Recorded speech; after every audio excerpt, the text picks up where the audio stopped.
sa nabuntuan ang buong Davao de Oro bilang paghahanda na sa DSPC. Ganun lang siya. Hindi mo kailangan man yung magdagdag ng kahit ano. Pero hindi required po yung second sentence ha. Optional yun.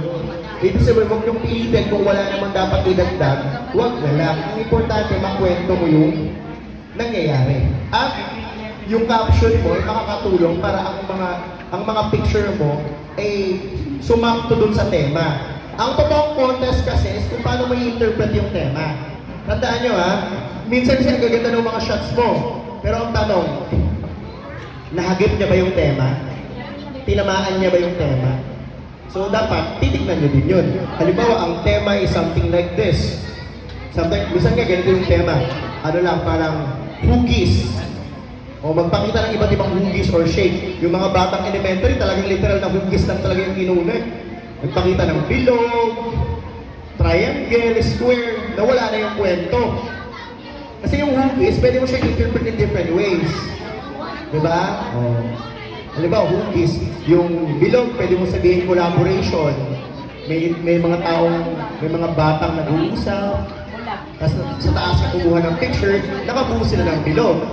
Circle siya, pero nung kinukwento mo na siya, napaka-importante ng collaboration kasi nagtutulong-tulong na yung mga estudyante maintindihan yung isang lesson. So technically, yung take-on point nyo, huwag literal interpretation. Diba? Minsan talaga pag sinabi, hugis. O kaya, ang topic, colors of life. Talagang kulay lang talagang inunan. Nakakita ng kulay blue. Asul. Asul ang kulay ng pader sa Santa Maria. Patay tayo dyan. Dilaw. Dilaw ang kulay ng Castro. Patay tayo dyan. Walang tao. Di ba? Yung kulay naman, pwede mong interpret bilang emosyon. When you're feeling blue, it's sadness. Di ba? Papasok dapat yung pagiging artist natin sa pagkukwento. Pero, without sacrificing factuality, dapat totoo. Kaya nga dapat may tao eh. Interview is important. Basic information sa taong ini-interview nyo, hindi naman kailangan may pangalan palagi. Pero, importante siguro, edad, baka, minsan, para lang meron kang modifier. Halimbawa, Alvin Ison, 33 na ako ngayon eh. 33, grabe, 33 na ako. Nagsimula lang ako dito sa Davao, 20 plus lang ako. It's been a decade na, no? Hindi pa. 2016 ako nag-start dito. So magiging isang dekada na ako sa Davao. Okay. Actually, 2015, nandito pala ako sa unang nag-invite sa akin, Compostela Valley. The first division who trusted me in Davao region is Compostela. Your former name. O yun talaga. It was 2015 in Molave Hotel sa Taguig. Yun yung natatandaan ko. Mag-iisang dekada na ako dito. Di ba? Next year. Yeah. So, thank you so much, Combal. Yeah. Si Combal talaga yung unang nag-introduce sa akin. Kaya kapag nag-i-invite si Combal, bawal ako mag-no. Kasi sila yung unang nagtiwala sa akin dito. Di ba? So, yun, balik tayo sa pinag-uusapan. Ready na ba kayo kumuha ng picture? So yun lang yung titignan. 4 lang yun, ha? Technical quality. Yung technical quality, wala tayong magagawa ngayon dyan kasi yan na yung shot nyo, yan na yung mga pictures nyo. Pero may magagawa tayo sa pangalawa. Composition, storytelling, caption writing, and editorial value. Yun yung 4 na titignan. Okay? Ngayon, kung ako tatanungin, mas magandang caption o mas magandang picture? It's always mas magandang picture. Kasi the picture should tell a story only, okay? Yung caption niya, pwede niya yung trabahuhin next. Huwag kayong ma-disappoint na, pangit ng caption ko, okay lang yan. Importante, yung picture niyo, nakakapagkwento ng mas maayos. Yung caption, maayos niyo ba yan? Maraming magaling magawa ng captions, pangit naman yung picture, wala din, di ba? So, this formalism, so napaka-importante nan sa atin. So 5 W's and H, usually yung who, what, where, when, yung nasa first section or first sentence. Yung second sentence will explain the why and the how. Okay? Question. Clarification. Wala. Sure? So ganito gagawin natin. Since hindi naman kayo mag-layout, walang layout na mangyayari. Walang contest na layout. Photo, journal, caption lang siya. Sa papel, isusulat yung mga caption. and then yung mga pictures nyo, ipapasave nyo dun sa prompter natin. Okay? So separate siya. Wala nang layout, di naman yung ginajudge. Okay? Ang actual ginajudge ay ito, yung photos ninyo. Kung ito ba ay magkakasundo o sumusunod sa isang tema o sumusunod sa isang storya. Yes. Sinabi ko na sa inyo, yun lang yung technique doon. Yung 5 picture bang pipiliin ninyo ay magkakatema o magkakaduksong na kwento. Kasi ganun yan eh. Essay ba siya or theme? Yun yung isipin nyo. What's the theme? What's the common denominator in your shot? Yan ang titignan yung mabuti. Okay? So, ibig sabihin, yung pagpili ng angulo ng shot ay nakadepende kung ano ba yung objective ng inyong storya. Gusto mo bang magsulat ng essay o gusto mo magkwento ng isang tema? So, depende yan sa inyo. Ang advice ko lang, gamitin niyo yung mga shots ninyo bilang pagkakataon para ipakita yung galing ninyo bilang photographer. Ibig sabihin, huwag sana magpaulit-ulit yung mga angulo. Kasi 5 lang yung shot o 3 lang, pero parehas kayong framing. So parang ang dating doon, parang wala ka na bang ibang alam? Di ba? Tandaan nyo yung contest, pagkakataon yung para ipakita kung gaano kayo mahusay mag-render ng mga pictures. Okay? Question? Ano oras na ba? Lunch na? Konti na. Question? Pwede pa mag-question? Yung copy leader mo. Gusto nyo mag-lunch na kayo, copy leader, o mamaya na kayo mag-lunch? 40. 40 lang. Nag-lunch na sila? Para dala na siya. 40 ang akong utang sa Hindi, 12:30 yung sardana. Minus 1. Oo, sayang oras eh. Mabilis lang naman ako kumain. 60, 70. 12:30 mag-start yung copy leader. Nag-lunch na sila? Oo. 12:30 start tayo. Questions? Kayo, di pa kayo nag-lunch? So, pwede kayong mag-lunch ng 15 minutes. Tapos, at 12 o'clock start sila. Okay ba yun? So parang 11:43 na kasi, 11:45 mag-lunch kayo. Hanggang 12. Tapos at 12, start tayo ng photoshoot. Para, kasi ililipat tayo. Meron pa yung 30 minutes na, buti nga siya nagla-lunch na. Mabuti yan. Ma-discard na siya. Question, bibigyan ko kayo 3 tanong. Kasi baka may gustong linawin, yes. Nabili din sa car ay buatan magkukuday. Kasi ito na yung chance nyo, magtanong kayo. Buatan daladala. Sige na Ah, sorry? About photo essay, bawat picture may caption. Yes. Lahat ng picture may caption. Hindi pwede isang photo. Hindi nga siya photo essay na photo.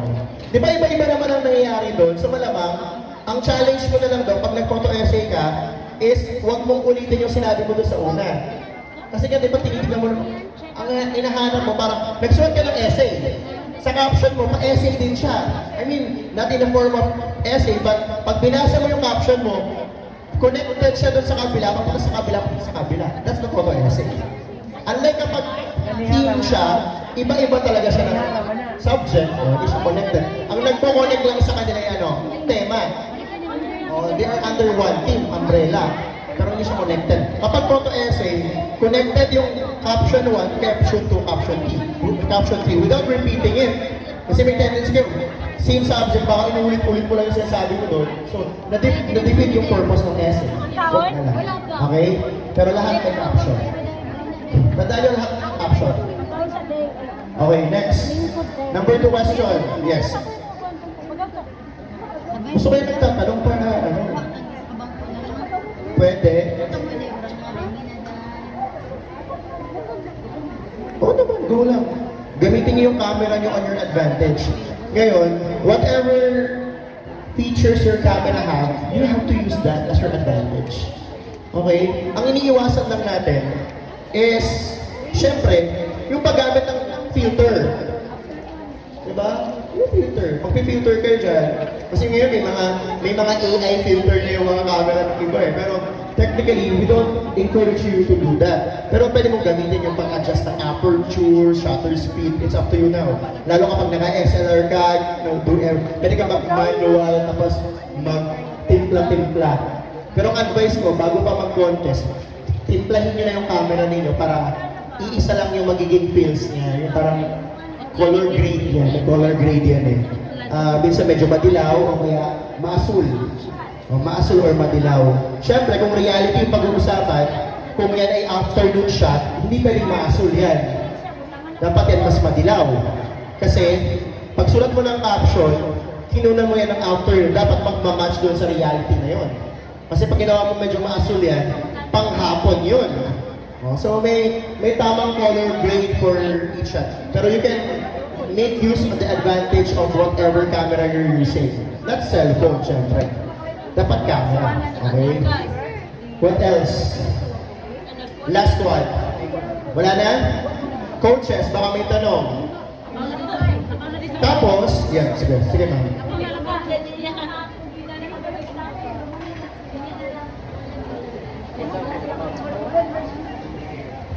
Sir, pwede po ba gumamit ng film simulation? Kasi may mga camera na advanced.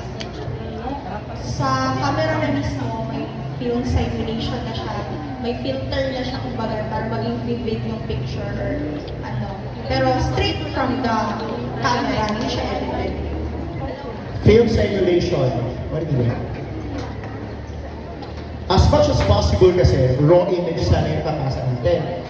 Pero if that's part of your camera, wala mo gagawa doon. Oo, lalabas naman din siya na directly from the camera. Eh. Kaya lang, ito yung danger na. Kapag kasi filtered yung shots, hindi siya kulay real. Yun lang. So, check nyo kung gaano ka lapit sa katotohanan kapag gumamit ka ng ganong technique. Wala namang problema guys kung anong technique yung gagamitin ninyo.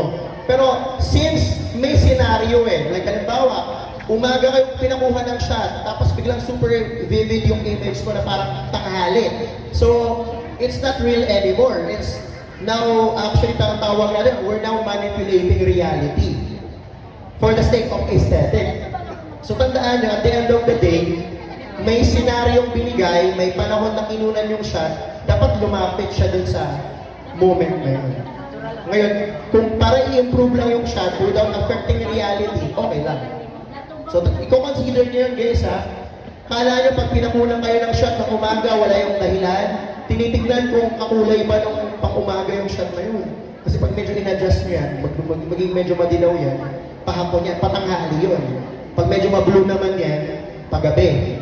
So, kapag pinakunan kayo ng ganong panahon, kailangan yung adjustment nyo dun sa mga filters ninyo is malapit dun sa katotohanan. As much as possible, mas okay nga na wala tayong gagawin ng kahit ano, kundi pagtimpla-timpla lang ng manual ng aperture, shutter speed, at ISO, at kung ano-ano pa.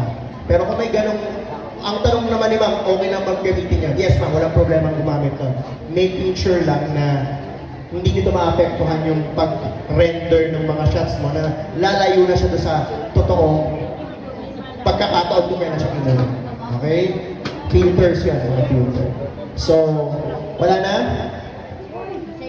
Pwede ba mag-black and white? Kung tayo mag-black and white, utang na loob. O sepia, utang na loob.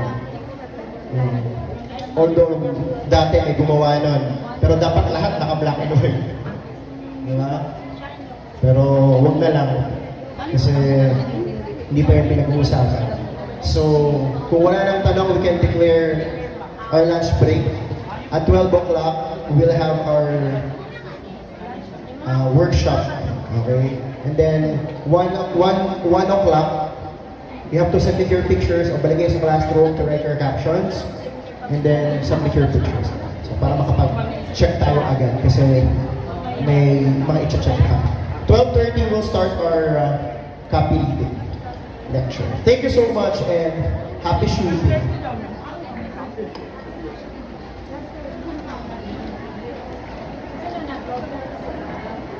Pagka di ka trading, 12 daw maka-shooting. O siya kabalo sa oras na 11:51 na. Wabang po siya yata ng kape. Asa na ito? Asa na ito?